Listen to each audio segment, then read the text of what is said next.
Every year, 7 million people around the world die of air pollution alone. 9 out of 10 people breathe in polluted air due to high levels of ambient air pollution present over the past decade. This air pollution leads to individuals developing respiratory conditions such as asthma and chronic obstructive pulmonary disorder, also known as COPD. In Australia alone, there are over 3 million individuals suffering from asthma and COPD, meaning an eighth of the population has a severe respiratory illness. While there is a multi-pronged approach to manage asthma and COPD, inhalers, specifically metered dose inhalers, MDIs, are a popular method of management. However, MDIs have a large carbon footprint, with a single canister having a footprint equivalent to a car travelling 281 kilometres.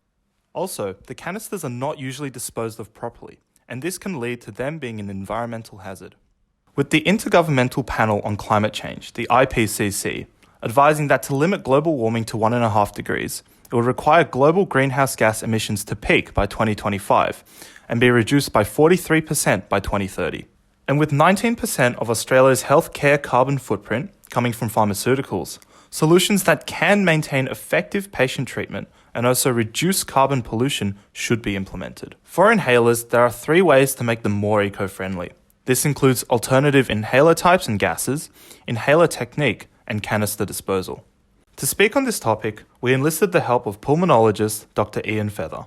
We're now just going to go into the questions. So the first one I have here is, what are the most common treatments, would you say, for asthma and COPD?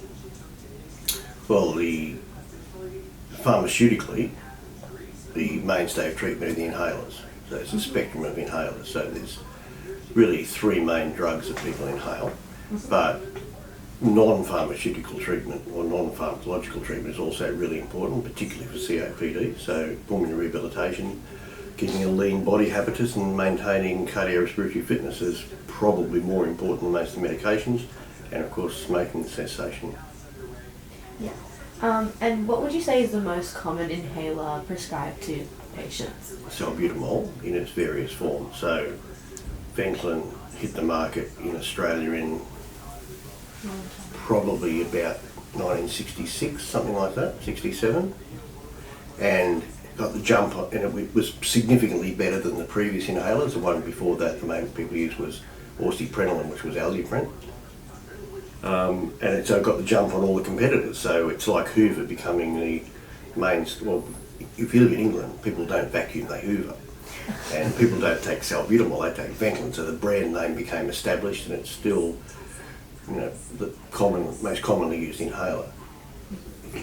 And do you think there's a particular reason why the Ventolin or salbutamol is the most common?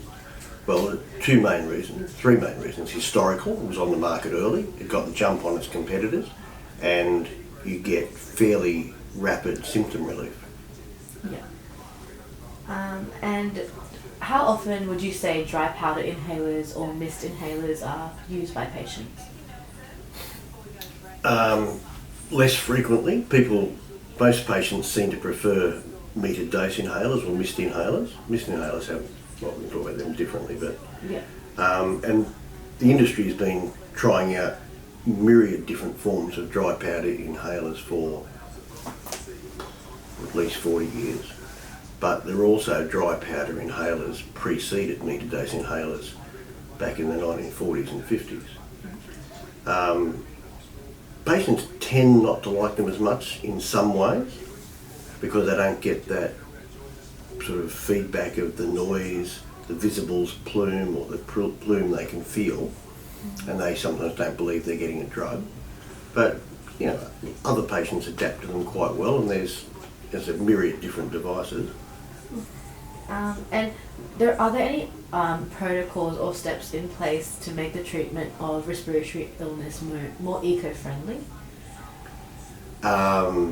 You all might be too young, but there was quite a big fuss about the hole in the ozone layer back in, I've been aware of it since the 50s, I suppose, but it became quite a big issue in the 70s and 80s and maybe even 90s in the southern hemisphere.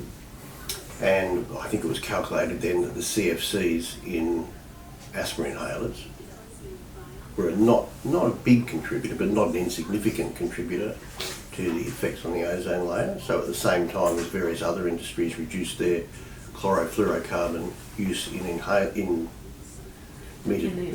pressurised cans, the industry moved to a slightly different product which was less damaging to the ozone layer.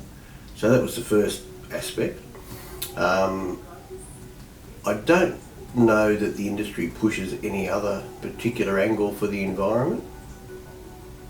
I mean, you don't get industry saying we want people to use dry powders so that we don't use aerosols for environmental reasons, and disposal of it is obviously an issue as well. But no, I don't think it's at the forefront of the industry, or maybe what doctors are thinking when they prescribe. Yeah. So would you say that patients have a good technique when they use these inhalers as well? Incredibly variable, you know. So it's not, I would say it's not that hard to, you know, I'll probably get a couple of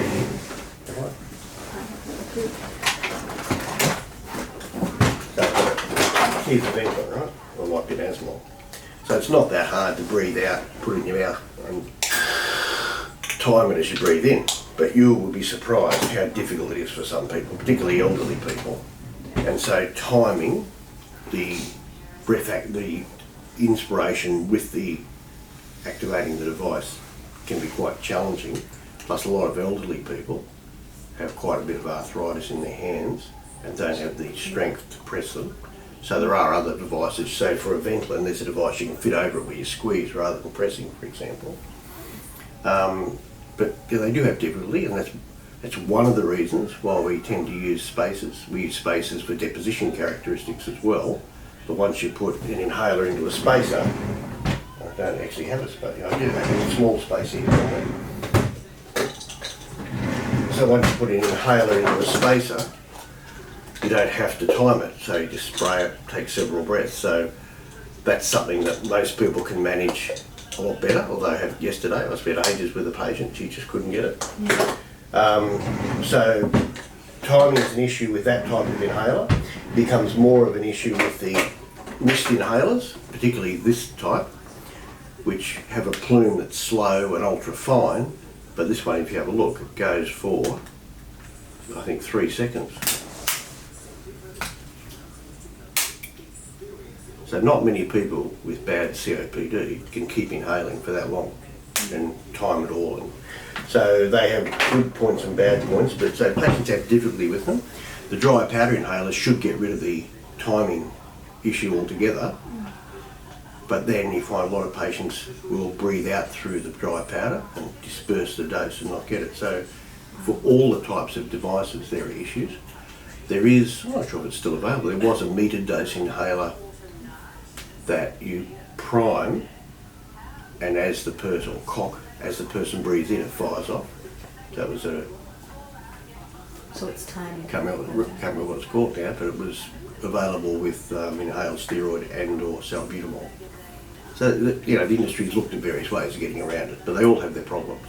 And schooling patients on inhaler technique remains really important. Yeah. Besides the patient talking to the doctor and the doctor explaining these techniques, are there any other steps put in place like to improve patient technique? Well, most large practices have practice nurses, and they can do courses, certificates and things in asthma education, which involves becoming familiar with the increasing number of inhalers and how to use them, and they might spend time with the patient. At the public hospital, we have nurse practitioners and clinical nurse consultants that will spend time with the patients, and we try and disperse the information so nursing staff generally are fairly skilled at teaching people to use inhalers. Do patients generally know where to dispose of their canisters? When I was a kid, I used a lot of Ventolin, and I loved throwing it in the incinerator because it blew up.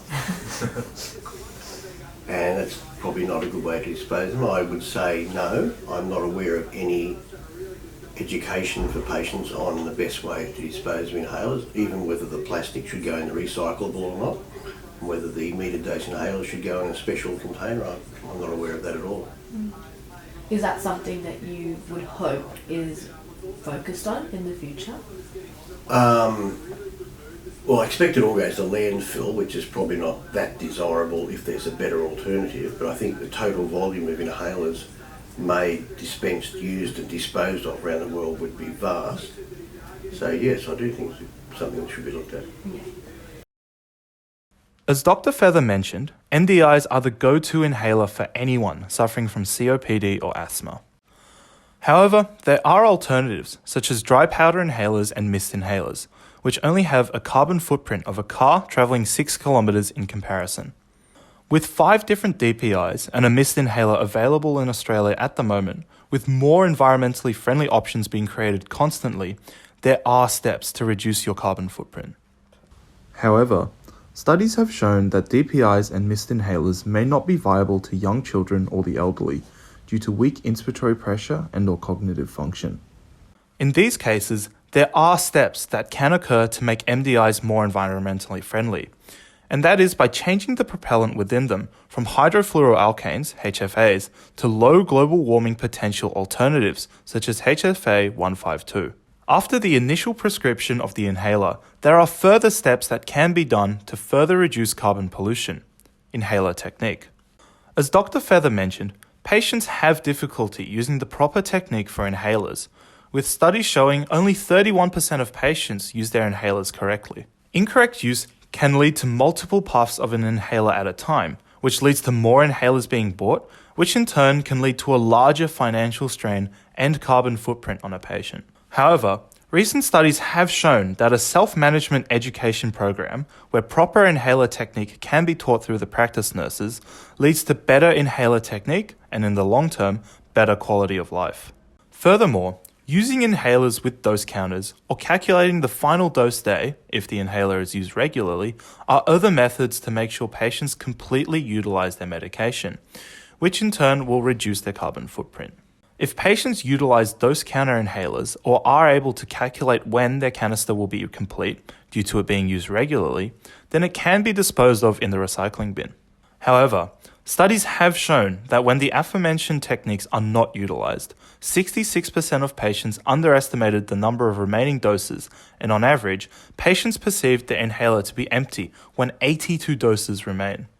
If patients are unable to accurately track the use of the inhaler due to it only being used as a quick symptom relief, informing them to go to their local pharmacy to dispose of the canister in rum bins can help in reducing the release of HFAs.